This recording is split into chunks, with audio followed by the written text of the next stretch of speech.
Okay, hi everybody. We'll get started in a couple of minutes.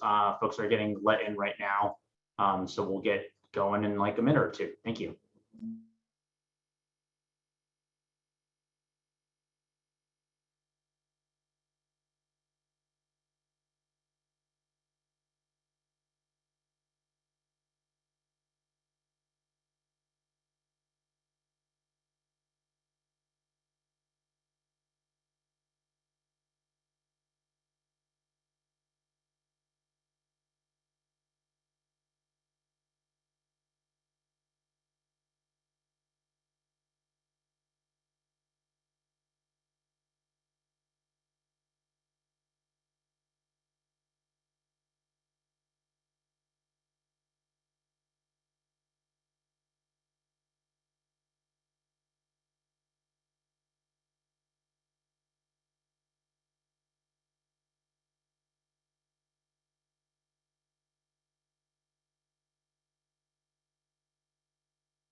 All right, why don't we get started? Laura, why don't you start sharing the slides and we'll get going. Seems like we've reached a good amount of folks that are here.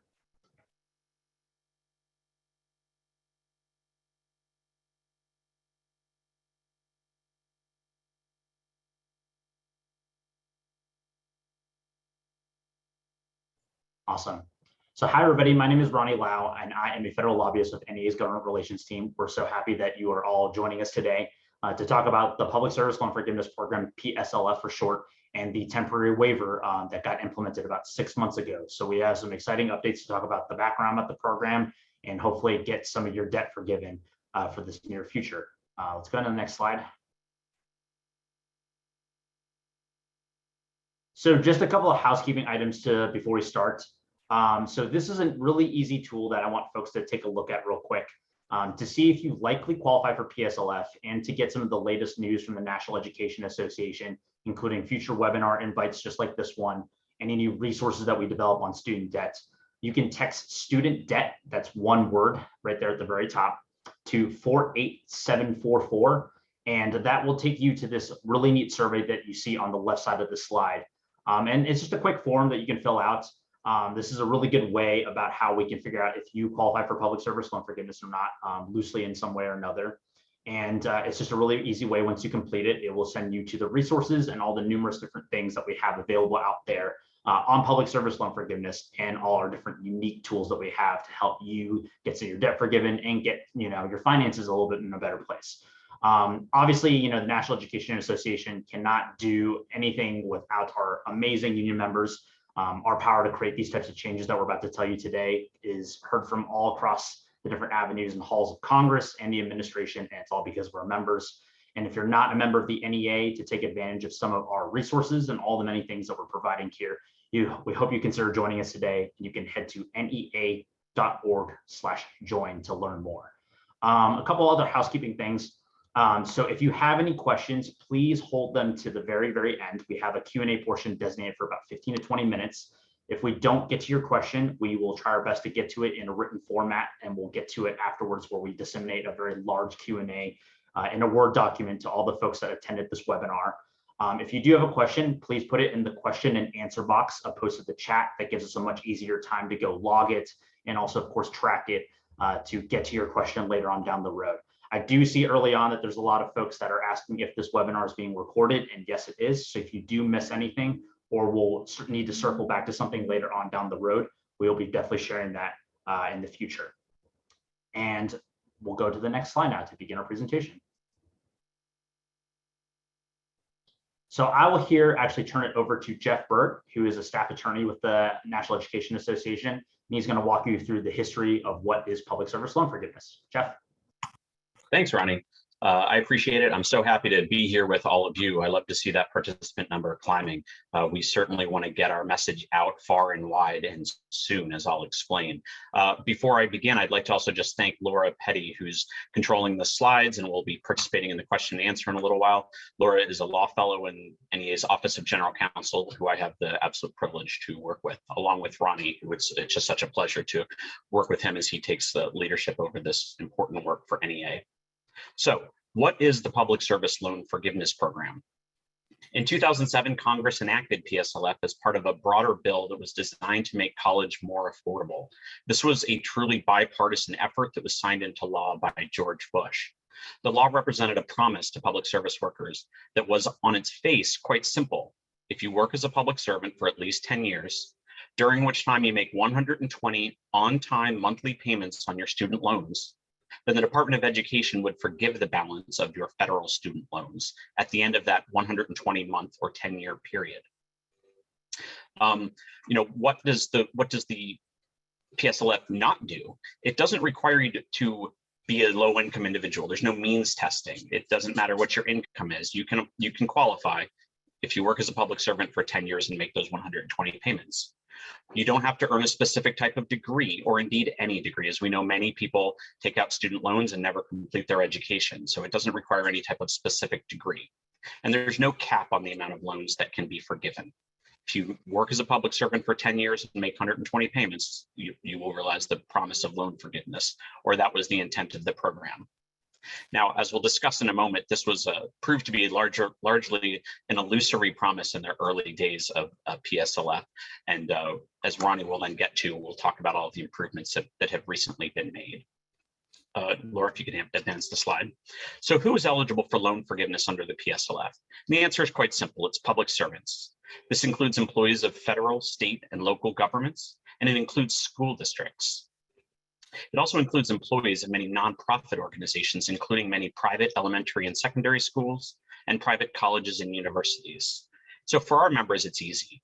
If you work at a public school or a nonprofit school, you're eligible. And it doesn't matter what position you hold. For educators, you qualify if you're a classroom teacher. You qualify if you're an education support professional, those who provide clerical services, custodial and maintenance services, food services, transportation services, and more. You qualify if you're a specialized instructional support personnel, which includes our school counselors, psychologists, social workers, library specialists, speech pathologists, and others.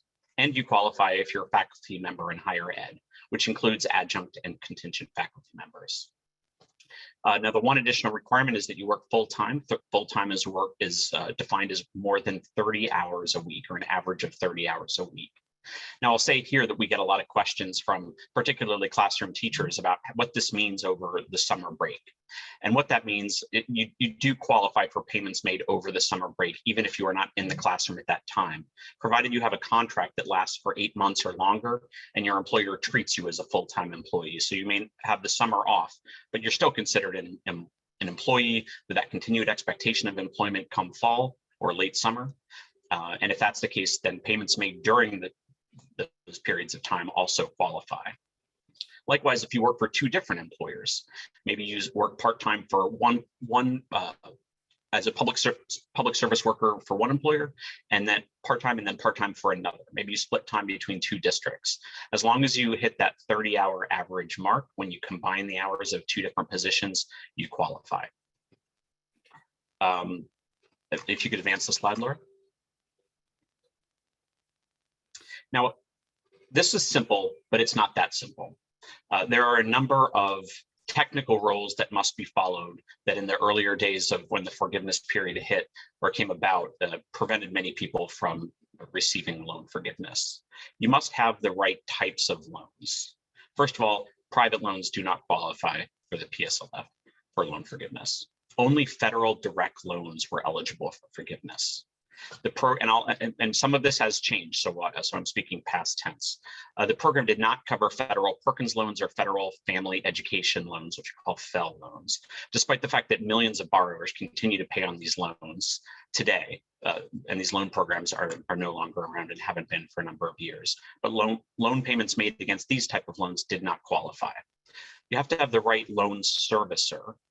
Borrowers had to have the right servicer. It's currently Fed Loans that is the servicer for loans that are under the PSLF program, and they have to have that servicer when they requested forgiveness. Another big requirement is that you must be on the right type of repayment plan. Borrowers were required to place their loans on an income-driven repayment plan, under which payments are based on a borrower's discretionary income.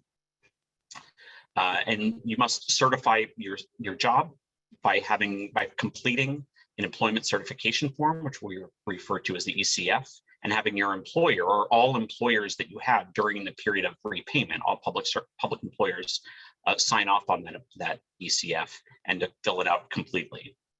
And finally, were required to make 120 on-time payments in the full amount of the amount due, or it would not count.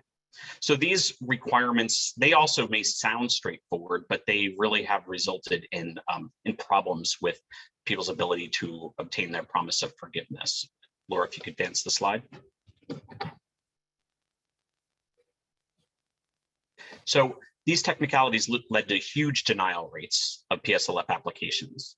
Now, in the first 10 years of the program, no one qualified because only payments made after PSLF came into existence in October of 2007 qualified. So it was only in October of 2017 that the first public servants were reaching that 120 payment or 10-year mark. Nevertheless, a year later, the General Accounting Office in September 2018 reported that of the initial 19,000 plus applicants who were seeking loan forgiveness, only 55 borrowers received forgiveness, a denial well in excess of 99%. These numbers improved marginally over the next few years, though by October of last year, only 16,000 total borrowers had received forgiveness. And going back to some of those technicalities, why was this? The first was the type of loans. Borrowers were often denied for having the FEL loans or Perkin loans when, as I indicated, or as I explained earlier, they're required to have direct loans. Those loans, FEL and Perkins loans, could be consolidated into direct loans. But one, in many cases, borrowers didn't know that they needed to do so, or servicers were not making them aware that they could do so. And two, until recently, any pre-consolidation payments. So if you had a FEL loan and then you consolidated it into a direct loan years later, any payments you made prior to that consolidation did not count against that 120 payment requirement. So effectively, if someone waited until they believed they were fully eligible, they believed they had made 120 payments and applied, only to then learn that they were ineligible because they had a FEL loan as opposed to a direct loan, they were essentially told they had to start over. They could consolidate into a direct loan, but their payment count remained at 0. A similar thing happened with the requirement that payments be on a income-driven repayment program. If someone had chosen the wrong type of payment program, maybe one offered by their servicer, or they were steered into the wrong type of plan by their servicer, they were once again out of luck. They could then, once they discovered the error, place their loans onto a proper qualifying repayment plan. But once again, any previous payments would not count toward the 120 payment requirement. There were technical issues with the ECF, with the employer certification form. There are very specific requirements of how it needs to be signed by the employer, for instance. And it really did result in a bit of a trap for the unwary, where folks thought that they were submitting these forms, but they were being denied. And finally, there was the issue of either lost, late, or partial payments. As I said, the requirement is 120 full on-time payments. So if a payment was made a few days late, or if a payment was somehow mistakenly paid for a few dollars less than the full payment amount, that monthly payment didn't count. So that's one more payment that didn't count. So when considered all together, these dropped that payment plan, and someone who thought they may have been approaching the 120 payment point through any, all, or some combination of these different requirements may have found that they were far short of 120, if not completely ineligible as things stood, because they had the wrong type of payment plan or the wrong type of loan. So that takes us to last year. And as Ronnie will now explain, following advocacy work by NEA and other organizations, the Department of Education waived many of these requirements, bringing the promise of loan forgiveness closer for thousands of public service workers. And with that, I'll pass it back to Ronnie. Great, thanks so much, Jeff. So obviously, I've been monitoring the chat a little bit, and I've noticed that a lot of folks are saying, as Jeff was running through the different things that are happening to folks, they're saying, oh, that happened to me, or I consolidated my loans and I was told that I no longer qualify because I just lost all the credit of all the stuff that had happened. And all this is very many different examples about why us at the National Education Association needed to take action about this. So many of you, I'm sure, on this webinar helped us do this, just the very thing. NEA members helped us send nearly 50,000 personalized messages to the Department of Education just this past year, and nearly 170,000 in just the last 2 years. We managed to keep PSLF in the news for months, and here are some snippets of different ways about how we just kept keeping the drumbeat rolling about how this program just wasn't working out for our members. And you see in the chat from many others, from many of your colleagues, that it was working exactly to the way of how we were describing to folks. Next slide. So the result of that is simply the limited PSLF waiver, which is what we're getting to today. Educators are now eligible for PSLF if you've made 120 payments while working for a certified employer, which is pretty much most of 99% of our NEA membership. Now it no longer matters about what kind of loan that you had. So if you had a FEL loan, you had a Perkins loan that didn't qualify and you're making repayments into that, those previous payments will now count towards that 120 that Jeff had described earlier that you needed to get PSLF for. So it doesn't matter if you were in a different repayment plan making payments onto a Perkins or a FEL loan. It doesn't matter if it wasn't a direct loan. Those previous payments will count. It does not matter if you've been denied forgiveness in the past. That is really essential. So that is a big need for a lot of folks that have been denied in the past. You need to go immediately reapply right now. And then it does not matter if some payments were not previously credited. So as Jeff mentioned, there were a lot of folks that weren't enrolled in many different types of payment plans that qualified in an income-driven repayment plan. If that happened, all those payments will now be credited thanks to you applying for that through the limited waiver. But the key thing about this, though, is you have to apply before October 31st, 2022. After that, the limited waiver will expire and we'll be reverting back to some of those critical issues that a lot of folks were experiencing previously, as Jeff mentioned. Next slide. So more specifically, and I won't go too far into detail, but these are the comparisons between the previous rules and the temporary changes. Again, the webinar will be recorded and we will have a one-pager that has this chart in much more detail available for folks. But just to run through it again, so if you had a FEL loan or Federal Family Education Loan or Perkins loan that was previously ineligible for forgiveness, payments towards those types of student loans are now eligible to count towards the 120 payments required for PSLF. Payments in non-income driven repayment plans that did not count previously, those payments now count towards the 120. And those will be credited as long as you apply before October 31st in the limited waiver. Previous late payments that were not credited, those late payments and partial payments, things that are off a couple cents by a day early, by a day too late, those will now also be credited towards the 120 payments that's required, that's needed. And then I saw a lot of questions in the chat about those that consolidated their loans and had to restart their payment counts. So borrowers, again, if they had consolidated previously because they did not have a federal direct loan and needed to consolidate into a federal direct loan, they would restart their payment count all the way to 0. Well, the great news is that those previous payments before consolidation will now be eligible towards the 120 payments through the limited waiver. And I cannot reiterate this more than enough, but this is only available until October 31st of this year. So you must apply to take advantage of all these temporary changes that are happening, of how they're considering your years of service and your amount of payments that you need for PSLF. Next slide. And just to demonstrate, if you don't believe us, it is working. As of April this year, $6.8 billion in forgiveness has been granted to 113,000 borrowers through PSLF waiver. I know that we've been seeing and monitoring a lot of traffic on this, which is really amazing. Some folks have applied and haven't heard back. Well, I'm sure you can imagine that they are receiving record numbers of applications right now. So it is taking a while to process. There are some folks that haven't heard back in 30 days or so, or even more. The Department of Education is working really strictly through these, but they're doing their best to go navigate the large volume of applications that they're receiving. But it is working, and this is 113,000 borrowers that have successfully gotten their loans zeroed out completely. So it is working. And just for comparison, just before the waiver, PSLF only just forgave 16,000 borrowers in 4 years of implementation. So we've 10 times the amount of borrowers and have many more to go at this point, which is truly really amazing. And we're trying actualizing the real promise of PSLF to a lot of folks right now, which is really great. And I cannot underscore that the NEA and its members help make this change. We helped put President Biden into this administration, who made a promise to go make reforms to this program, who then put in an amazing Secretary of Education to go do the exact same thing. and realize the value in educators and what they need and they promise to this program. So I cannot underscore how amazing it is and how NEA members help make this change and bring about this change. It is really amazing. And also I will announce that there was a separate announcement by the Department of Education that they announced further changes that will also result in the immediate cancellation for at least 40,000 borrowers. That is on top of the 113,000 borrowers that I mentioned, and this is due to their efforts to combat forbearance steering. Some folks may have experienced that, they couldn't make their monthly payments and they were told by their student loan servicers to move into forbearance or long-term deferment programs instead, so they wouldn't have to make any payments on their student loans.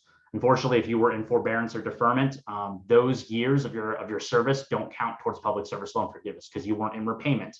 And so for those folks, and it's a little bit more in the weeds, and we can happy to go into the Q&A, but there are a lot of folks that have been steered into long-term forbearances when there have been IDR plans that are available to them that they could be paying $0 or a little over than that. That would have been much more preferable and kept them on track on public service loan forgiveness. And so the department's making some serious changes around that is helping the immediate cancellation of 40,000 borrowers and get credited different years of repayment towards their progress to PSLF. And just some examples down there, if you still don't believe me, these are examples of different letters and the portal on Fed Loan Servicing of NEA members that got their loans canceled out. You'll see right there, the bottom left, that's somebody who got roughly around $50,000 in cancellation done. And then on the right side, that is the portal that they see on their website about how much they owe now in student debt. Next slide. And if you still don't believe us, here's some success stories for some NEA members. So the first one is Shirley Cavazos. She is a middle school California teacher, and she had $47,000 in her debt forgiveness, thanks to the PSLF waiver. For years, Ms. Cavazos had relied on a ton of bad advice from her loan servicers, which I'm sure many of you folks have experienced. And for many years, she was reassured by her servicers that she was on track for PSLF. Well, after 10 years of payments, and I've seen a lot of these comments in the chat, they found out that they weren't. And that's what happened to Ms. Cavazos. She felt incredibly hopeless, but because of the PSLF waiver, her earlier payments that were told that didn't count, made when she consolidated her loans, were now credited thanks to the PSLF waiver. And again, she got $47,000 in her debt forgiven. Miss Jamie Walker Salas, who is an Iowa educator, she had about $100,000 in debt forgiveness thanks to PSLF. And very, very similar, she was making months and months of payments, and she's paying and paying, and the interest is too high, and the needle just really wasn't moving.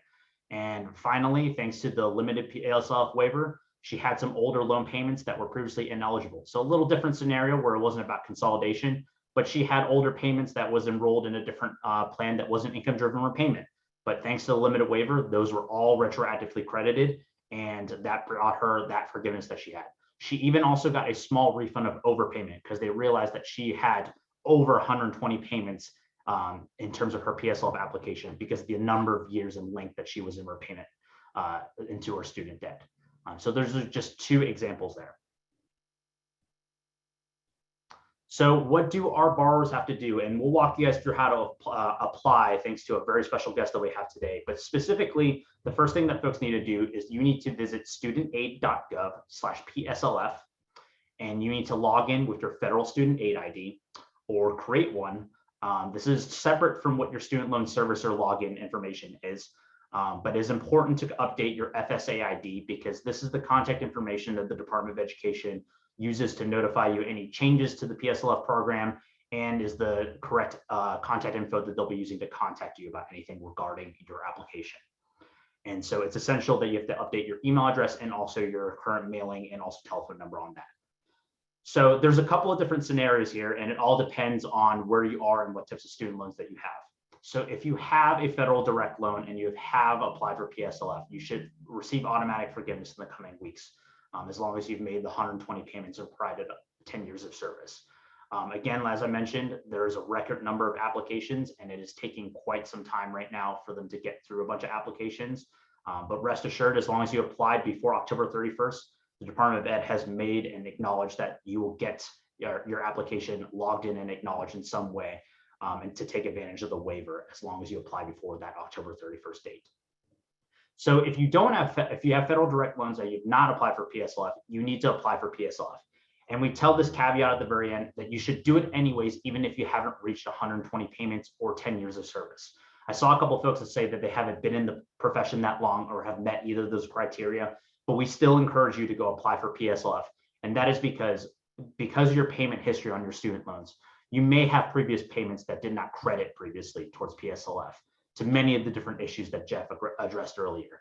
So the only way that you can have those payments credited if you're in a wrong repayment plan, or you need to consolidate your loans, or you're in repayment for a student loan that didn't qualify for PSLF, all those can only get counted if you apply for PSLF now before October 31st. So again, even if you don't have 120 payments made on your federal student loans or 10 years of service, we still encourage you to apply for PSLF. This is the only way you can receive retroactive credit for anything that did not previously apply for PSLF for the 120.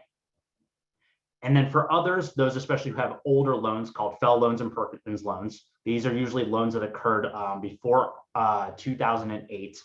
These loans have to be consolidated into a direct loan first. You still have to do that. And consolidation, I know, is a little scary for a lot of folks because, again, as I mentioned earlier, previously under the previous rules, if you consolidated, that reset your payment count. Well, rest assured, that doesn't happen right now through the limited waiver, but you still need to consolidate your loans for you to qualify for PSLF under the limited waiver. So if you have a FFEL or Perkins loan, you have to consolidate into a direct loan. And then after that, you apply for PSLF and make sure you do so before October 31st. And so to begin your PSLF application, and this goes to all of these three criteria that I mentioned earlier, you can go to studentaid.gov/PSLF, and you can use the Department of Education's PSLF help tool, which we'll be walking through in a little bit. Next slide. And also NEA is incredibly helpful in this time frame in terms of helping you navigate the PSLF application and just overall providing resources about what you can do to take advantage of this program. So every NEA member that is on this webinar can get free help for applying for PSLF by going to neamb.com/savvy, and that goes to our student debt navigator. And if you're not an NEA member, you can join by nea.org/join again to go access that tool. Savvy is a free tool for our NEA members that we help partner with an organization that essentially does a lot of great work to help you get through the PSLF application process and also helps you navigate just the numerous different types of questions or complications that might arise as you apply for PSLF. And then even more generally, if you're looking for FAQs or just one-pagers or any documents that might be helpful to you about PSLF, specifically to educators, you can go to nea.org/student debt support. And that's also accessible through our main page on nea.org. There's a multitude of different resources there. The Department of Education has great resources, but we felt the need to also make some very tailored resources just specifically to our educators and our NEA members, which you can find at that link. And don't worry about writing down this link. We'll send this right back up at the very end for folks just to make sure they can write it down and access it later on down the road. But Emily Robinson, here's another success story. She's a Georgia high school teacher. She actually just testified today for the Senate Banking Committee just to talk about her student debt story. And she had $21,000 in her debt forgiveness, which was truly amazing. And it was all because of the limited PSLF waiver. And she helped share that story amongst all the senators through the Senate Banking Committee today, just to demonstrate what amazing progress it is right now of what the limited waiver is doing and how that is helping to thank public servants all around, including our educators. So now I will actually turn it over to a very special guest of ours. This is Ashley Harrington. She is a senior advisor to the Chief Operating Officer to the Department of Education's Office of Federal Student Aid. Ashley has been a great ally and resource to us amongst this process with the PSLF waiver. And she has a great opportunity with us right now to walk you all through the PSLF help tool, which is the direct tool that will help you apply for PSLF. So Ashley, I'll turn it over to you. Thanks so much, Ronnie. Really excited to be here and really appreciative of all the work that NEA has been doing to support teachers across this country, educators across this country. So happy to walk through the PSLF help tool today. This is the tool that you're going to use to apply for PSLF, to certify your employment and to get your information into the system so you can start tracking your forgiveness or getting your forgiveness if you are at that 120 mark. So I'm going to share my screen and we are going to go through the process fairly quickly. And here we go.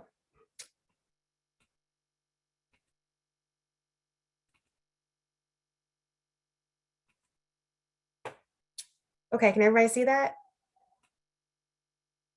So I am using a test site. So normally you can go to the help tool by just going to studentaid.gov/help, but I'm starting at studentaid.gov, the regular main site. So in order to use help tool, you are going to have to log in. So we're gonna go to studentaid.gov, we're gonna log in. Sorry, I am using a test account, so just 1 second.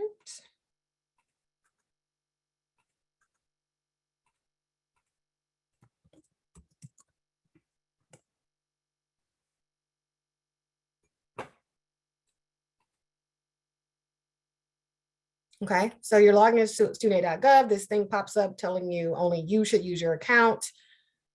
And the test site takes a little bit longer than it does normally, so bear with me, folks. Or it could just be my internet, who knows. So when you log into student.gov, the first thing you're going to see is your dashboard, which will appear shortly, fully.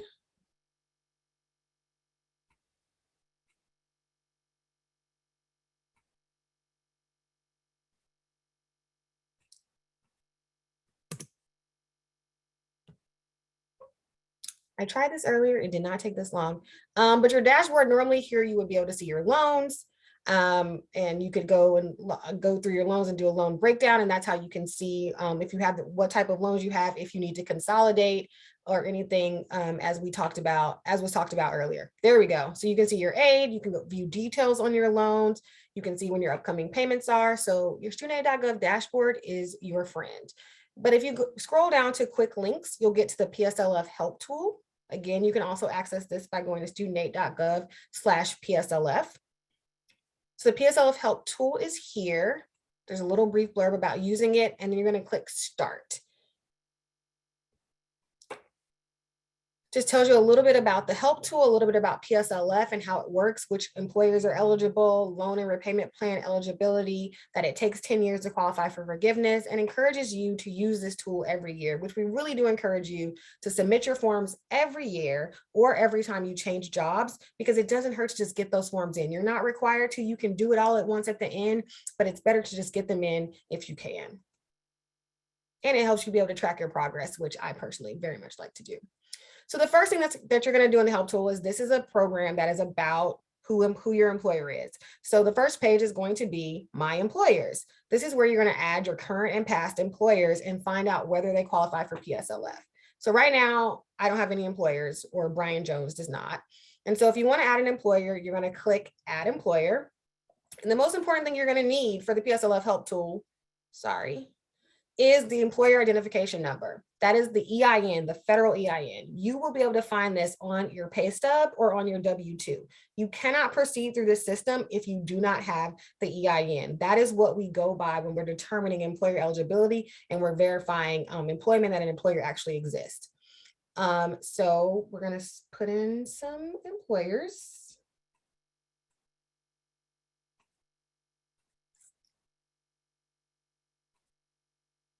So I'm just going to put in some dates. So you'll put in the employer EIN, and you'll put in your employment start or end date. You can also check if it's your current employer. Then you're going to click search, and you're going to get some search results. Sometimes you'll get multiple search results for one EIN. Some states, governments, some federal agencies use the same EIN. And so you may have to scroll through a couple of names before you get to the agency that is yours. That is okay. If you don't see yours, look for the one that looks like the closest match, or you can manually add your employer if your employer is not listed. And you see that link right here. But right now the Peace Corps is listed, and you'll see right here in green that it has already been marked as eligible. That means it's come up in our database. We already know this is an eligible PSLF employer, which is good. That means it will go through the system pretty fast as long as you do your part and get the signatures in and get it in. So you can see it's already eligible. It's in our database. You'll click continue. It'll ask you about your employment status.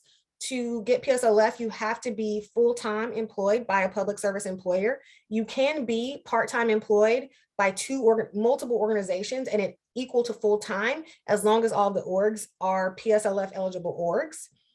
And then you could put multiple orgs in. So it'll ask you whether you're full or part-time, how many hours you're going to work. So I'm just going to put 35 hours per week. Then it's going to ask you if your organization is still open or if they refuse to certify your employment. That is the case sometimes, but hopefully it's not. And you're going to put no. That means you can absolutely get a signature. You're not going to have any issues. So you're going to click add employer. So now that employer has been added. You have P-score here. You can see your employment start and end date. You can see that it's eligible. You can add an additional employer now. So we're going to add another employer.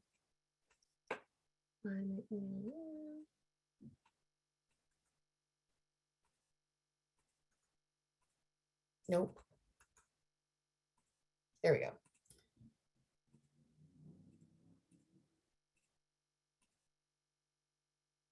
So then we're going to click search. We put in our EIN. We're going to click search. We're going to scroll down and see if we got any results. And we got Coca-Cola. Coca-Cola is a for-profit company. So you can see pretty plainly that it has been listed as not eligible. If you put in your EIN and you get this red blurb that says not eligible, and you're concerned because you know you work for a nonprofit, or you know you work for the federal government or the state government, you just think you work for a qualifying employer, you should still proceed by filling out the help tool, okay? You should still proceed. This just means that it's going to have to go through an extra team, our employer adjudication team, and it's going to take longer. You might want to, sorry, I'm gonna click next so you'll see it. You're gonna click continue because you still wanna go through the process. It's gonna ask you, we don't think it's eligible. You say, I still wanna use this employer. You go through, it's gonna ask you your employment status again. Are you full-time or part-time? Going to say I'm full-time. Let's say that it's not closed. I can get the signature. And then because it was an ineligible org, now you're going to get this extra section that asks for supporting documentation. So this is where you submit something that shows that that your employer actually does qualify. Maybe it's a letter explaining that it's a government agency or that it has not-for-profit status from your employer. Maybe it's a letter from an attorney explaining this, or a government official, or the articles of incorporation for that organization. Anything like that you can attach. You can also attach a copy of your W-2 to verify that that is the EIN on your W-2. That is your EIN of the employer of record. And so you want to upload that, and you are going to have to upload something if it says ineligible, okay? So we're just going to like upload something random so we can go through. So we've uploaded something that's our supported documentation to prove to our employer adjudication team that this is actually a qualifying employer, that Coca-Cola has gone nonprofit. So we're going to save the employer. Now you've got two employers. We're going to add just one more because I want to show you the final thing you may get when you use this tool, the final option you may get. So we're going to try one last employer.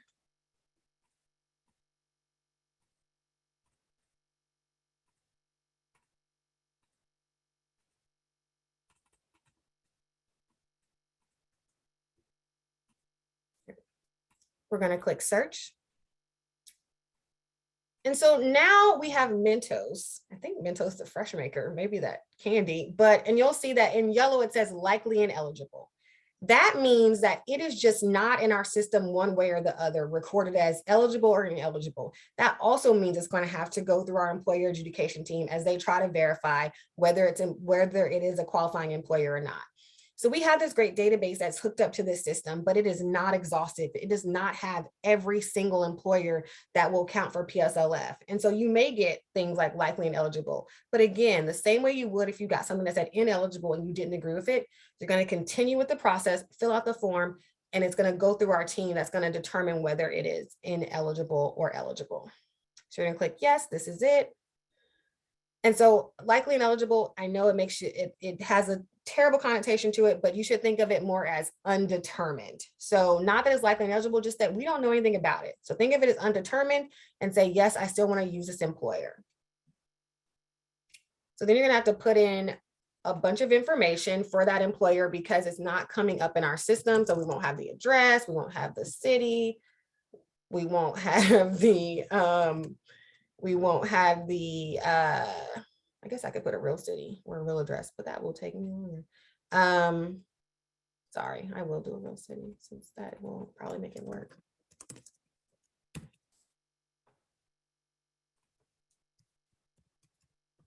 You're going to put in your status, full-time or part-time. I say 35 hours a week because we're full-time again. We're going to say that the employer is open. And this time you're going to have another place where you can put supporting documentation, which is highly recommended, but not required the way it is for if your employer was ineligible. So here's where you're going to put the same type of supporting documentation I just talked about. And again, putting that in there helps this go smoothly. It makes it easier on our employer adjudication team so that your form can get through the process faster. I'm going to be honest with you. We have a huge backlog for employer adjudication, and we're doing everything we can to fix it. But if you can help us out by including one of these documents to help us down our research path and let us know, yes, this is an eligible employer, you will help us out and you will help yourself out. So we're going to upload a file again just to show. We're going to save employer. And now we've got 3 employers. I don't want to add any more. I've got one that's eligible, one that's not eligible, and one that's likely ineligible. And I've uploaded supporting documentation for each of the ones where the eligibility is in question. So I'm going to go to the next section. And this is just letting you know about the PSLF waiver that's happening right now and what it means for you. It talks about some of the pieces that have been discussed earlier about if you have Fell or Perkins loans and you need to consolidate, that you need to certify employment. And it talks about the COVID-19 forbearance, which many of us are on right now, and that you can still get credit towards PSLF under this forbearance as long as you also have qualifying employment for the time period. So that's just a loan tip section. Then it's going to ask you, have you made 120 qualifying payments? If you don't know, make your best guess. This does not determine whether we're going to look at your application or not, doesn't determine what order it's going to be in, but you do have to answer it. And if you put, yes, I have made 120 qualifying payments, but the system does not think you have, then it's not going to let you go through. So you should just put no. I know it's annoying and I know it doesn't make sense, but you want to be able to get through this form. So I'm going to say, no, I haven't made 120 qualifying payments. It's going to pull up my address that is in my studentaid.gov file. I'm going to verify that everything is correct, all of my contact information. I'm going to click continue. Then I'm going to see my employment history again. I'm going to verify that these are the employers I'm trying to verify, that I don't think I have 120 qualifying payments, that my information is correct. Then I'm going to click save. So now I've included a bunch of employers, and now I'm ready to actually get my forms and get them submitted any second now.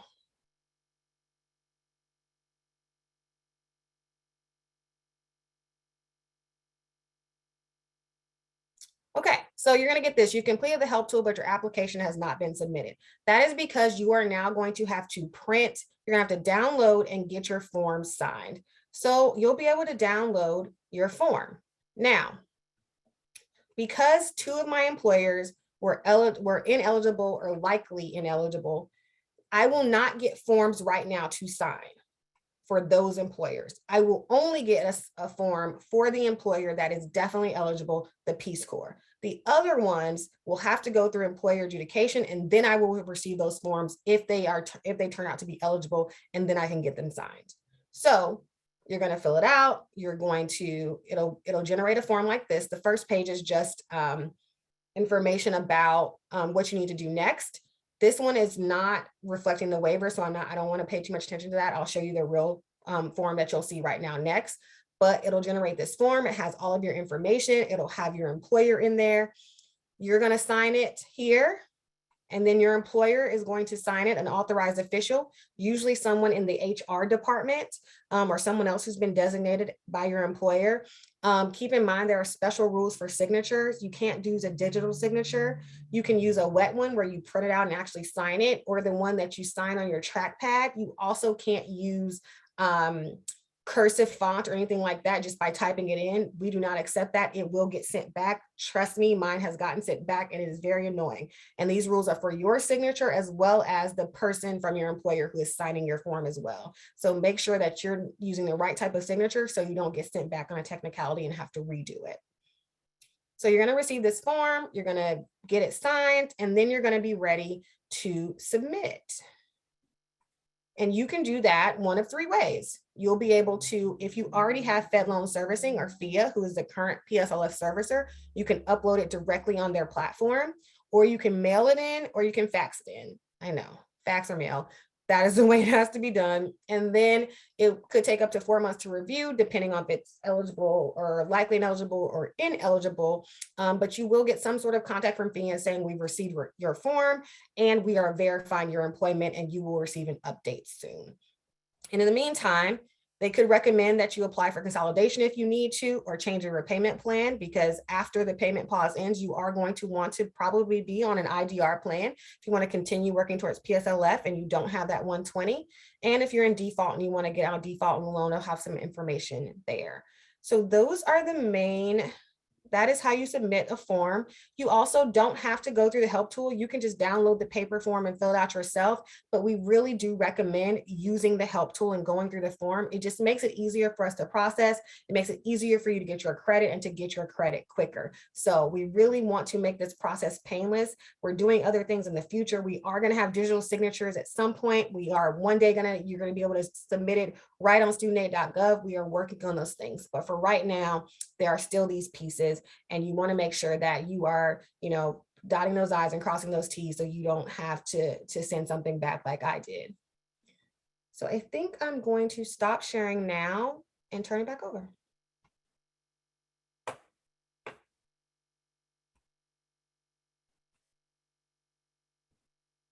We can't hear you, Ronnie. Thank you for that. I was just saying, thank you so much for walking us through on that. I can't tell you how many times or any members have asked us specifically of walking through the application, and we just unfortunately can't, because a lot of that is personal information if we have student loans. And the only other way we can do it is through our unique Savvy tool with our member benefits partners. So that was incredibly helpful. So thank you so much again for doing that. So right now we're going to move it into a Q&A portion. Laura Petty, our law fellow, is going to moderate this portion, and she's going to go ahead and dig some questions out from the Q&A box in the chat that has been filing in for the past 45 minutes or so, and she'll divvy it off to us. So thanks, Laura. Hey, everyone. And thank you, everyone who submitted questions into the Q&A box. I've been reading through them. And just to be clear how we're handling the questions, I'm going to be reviewing some of the quick and easy ones that we can answer right here, and some of those common ones that I saw popping up a lot. But after this event, we're going to go through all of the questions that were left in the Q&A box and any that we weren't able to respond to at this event. Folks who attended this event will get a follow-up email with answers to those questions. So rest assured, you're going to get your questions answered. The first thing that I wanted to reiterate that I saw many people asking about in the chat and in the Q&A is, what if I won't have reached 120 payments by October? What should I do anything? And I'm just going to answer that one really quickly, which is, you should submit a PSLF application form, even if you have not yet reached 120 payments, and you should do that before October. It doesn't hurt to submit a PSLF application. And the same goes for folks who aren't sure if they're eligible. It does not hurt you to submit a PSLF form, and you should do it before October to take advantage of the waiver. Okay, so now I'm going to kick off some questions that I've seen popping up a lot. So the first one I'm going to throw at Ronnie. Ronnie, I've seen a lot of questions from folks who are asking if their specific job qualifies for PSLF. Could you just reiterate for everyone how to figure out if your job qualifies for PSLF? Yes, absolutely. So to put it simply, and this is much easier for a lot of our folks at NEA because there are public school teachers or at a K-12 institution or through a higher ed institution. So to put it simply, pretty much 99% of you guys should qualify and work at a qualifying employer because you work through a school district, which is thus funded by state and local government. or also through a public or a private university, which is a non-for-profit. So to put it simply, any type of educator, and this includes education support professionals, paraprofessionals, and even specialized instructional personnel, those all qualify for public service loan forgiveness. If you are an adjunct faculty, if you're a contingent faculty in higher education, or if you're tenured faculty in higher education, you also qualify for PSLF. The only caveat, of course, is that you have to be full-time, and that is established through regulations right now as at least an average of 30 hours per week. Thank you, Ronnie. And yeah, and just to be clear, it's not your job title that matters for PSLF, it's your employer. So if your employer is a government, or if your employer is a 501c3, you qualify for PSLF. Jeff, I'm going to throw this one at you. We had a few folks asking, can I get PSLF if I have already received teacher loan forgiveness? Thanks, Laura. It's a very good question. And the answer is, for now, yes.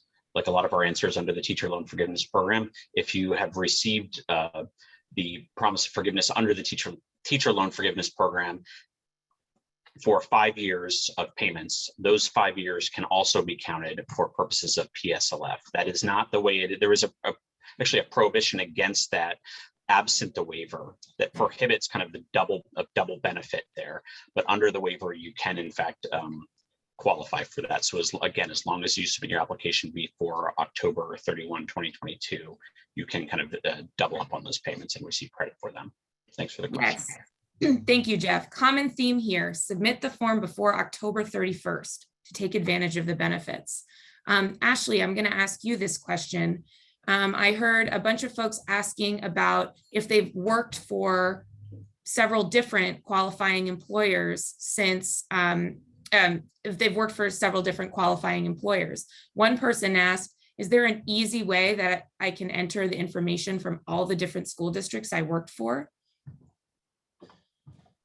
Yeah, so I mean, the easiest way is to go to the help tool, right? Like we just walked through, you can put in multiple employers at a time. If they all show up as eligible, you'll get one big packet that has all of your employer forms in there. You just take each form to each employer and get it signed, but you are going to have to get each of them signed, or if you can't get them signed, submit a W-2 or submit a W-2 to go with that. But absolutely submit them all at once. Do it. You can do 10 at once, you can do 5 at once, you can do 1 at once. It doesn't matter. You can do it all through the help tool. All you need is those EINs. Thank you, Ashley. And let me ask you one more question. I saw a lot of folks still writing comments that they're afraid to consolidate, or they had heard that consolidation is still going to set their payments to 0. Could you clarify for folks who have Fell or Perkins loans what they should do before October 31st? Yeah, I know it's scary. We've been told this, and unfortunately, you're going to get messages back sometimes on our website, sometimes from the help tool, that are conflicting, right? They say, don't consolidate, your payments are going to go to 0. You may even get a letter that says your payments have gone to 0. And that's because a lot of these forms are auto-generated. And while I would love to be able to flip a switch and turn them off or change them, unfortunately, we cannot. So we've tried to put extra language on there, but we know that it's confusing. But you absolutely can consolidate and still get credit for PSLF right now. As long as you consolidate before October 31st, 2022, you will not lose credit on the underlying loans. You will only gain credit, right? So if you have multiple loans, you're going to get the amount of time in repayment for that oldest loan under that consolidation loan. The only exception is Parent Plus loans, which we didn't really talk about, but Parent Plus loans are different. We can talk about that in a little bit, but you are absolutely going to be able to get extra credit. You are not going to lose the credit, and you're not going to lose it after October 31st, 2022. Once we give you those months, they are your months, and you just have to get to 120 how you can. Okay. Thank you, Ashley. Thank you. And I saw some other questions. I saw one person ask, do I need to contact my loan servicer to get PSLF? And I'll just answer that one quickly. No, you do not. You apply for PSLF by going to studentaid.gov. That's the Department of Education website. That's not your loan servicer. Okay, I'm going to throw another question now to Ronnie. Ronnie, I feel like I've got everyone on the hot seat. Ronnie, one person asked, what if I'm currently retired, but I worked for a school for more than 10 years and made more than 120 payments? Can I get PSLF? So there is a good chance you might. The key thing is that PSLF was created in 2008. So thus, only the payments and years of service after 2008 will be credited towards your attainment to PSLF. So if you were employed for those years from after 2008 until you were retired and you've accrued 10 years of service and 120 payments that way, then you likely do qualify for PSLF. But I saw Ashley raise her hand and she's more than willing to tag in here. Just to clarify, after October 1st, 2007. So all employment after October 1st, 2007 can get credit towards PSLF. Can I jump in the fun on that and just point out that it can be the age of the loan does not matter. However, if that's a loan that you unfortunately have with you from the 80s, the payments have to be after October 1, but the loan can be unfortunately as old as time, or fortunately as the case might be. Yeah. And this is another reason why you should submit the form before October 31st, because you can only get PSLF. The normal requirement for PSLF is that you have to be working for that employer at the time you receive forgiveness. But that rule is waived right now only until October. So if you're retired and you otherwise qualify, you should definitely submit the form before October 31st. Okay. I had a good question about RegNeg, and Ronnie, I'm not sure if you want to answer that one or if you want to pass it off to Ashley, but let me read it. One person asked, has there been any movement on the Department of Education's guidance from RegNeg in December to count each credit hour as 3.35 work hours for adjunct instructors so they may qualify as full-time when their institutions refuse to certify them as full-time? Thanks, Laura. So just to provide folks some background, I mentioned earlier you have to be full-time by your employer to qualify for PSLF, which is a major requirement. And we've always recognized that has been a major barrier for our higher education faculty members that are part of the union, because a lot of them can't couple their full-time status to go qualify for PSLF, which is a major issue, especially now in this situation where a lot of institutions of higher learning rely much more on higher education faculty that are adjunct or contingent status instead. So that fix through NegReg is one that's very welcome by us, obviously. And as you mentioned, each credit hour will be multiplied by 3 if this goes all the way through. I know at this point that the NegReg portion in terms of providing comment and reconsideration about the language itself has been finished. And for that specific portion, it's been done for PSLF, but it has not been finalized. So there has been no movement on that yet. I know there's some other outstanding areas in NegReg that they're looking to do in higher education reform right now. And until that moment, it is still the previous requirement in terms of how they're considering those hours in terms of full-time. But so I don't unfortunately have an update on that, but Ashley, if you would like to chime in, feel free to as well.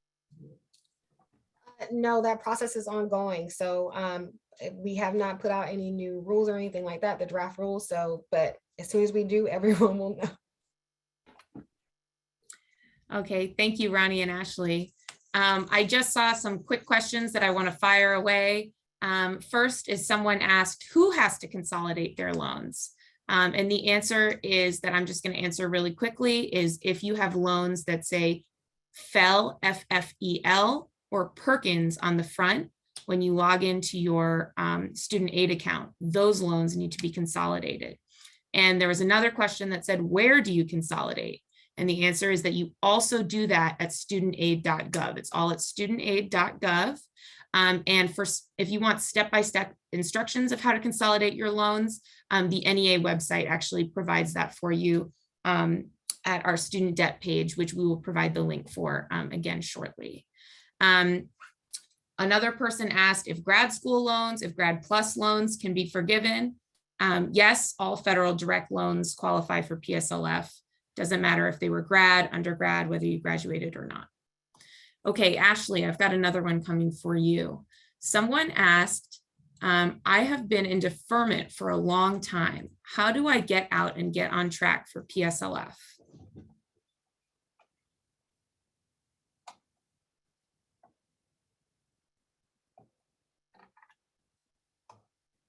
Ashley, I think you might be on mute. Sorry, I like lost the Zoom window. I don't know how. So I'm not quite sure why you're in deferment, but you should always call your servicer and find out what is going on. That's your best place to start and find out. If they don't get a clear answer, you're still unsure, we have a really great ombudsman that you can send a request to. I'm also happy to help. Ronnie knows where to find me. But I just, but you do need to get out of deferment or forbearance or in school, if it's in school deferment, anything like that. If you need to consolidate, you can't consolidate unless your loans are actually in repayment. So just want to make sure people know. So I think I've seen, a lot of people asking, I'm in school right now. What do I do? I have grad school, but I have undergrad loans. If you're in school, you're on in-school deferment, or you have a grace period if you've already finished. If that is the case, you will have to call and opt out of that deferment or grace period, if it makes sense for you, so that you can consolidate those loans. You won't be able to consolidate them until you do that. And you would still need to do that all before October 31st, 2022. Thank you, Ashley. And I see that we're reaching the end of our time here. So I'm just going to reiterate to everyone who didn't get your specific questions answered, that we will be following up with all attendees with answers to questions that did not get answered. Thank you for your really good questions. And I want to finish off a final question for Ronnie so that everyone has clear next steps on what they should be doing. First, I want to reiterate, even if you have not made 120 payments yet, if you want to get PSLF one day, you should submit a PSLF application form before October 31st, 2022.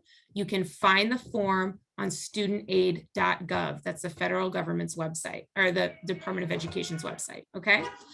So Ronnie, I'm gonna pose the last question to you, which is there any way I can get to speak to someone live to get my specific questions answered? Yes, absolutely. So the biggest thing that you can do is, again, our NEA member benefits team and the Savvy team is available for folks. So we highly suggest you, and actually, Laura, could we go throw up the links of all the things that NEA has available for resources, just so people can see that again, because I would love to revisit that real quick, especially as I'm about to go signal that link. But again, our Savvy friends are incredibly helpful in there to help you and assist you through this process if it is getting too complicated through the help tools process. And they have folks in customer service that are able to help you and support you along the way as well. And also we have folks in our member benefits department. The number specifically is 800-637-4636. And that goes to our member advocacy center. And there are folks there in the call center that can always help folks from our NEA member benefits department. And I'll put that in a couple times in the chat also as well, just so folks can see it.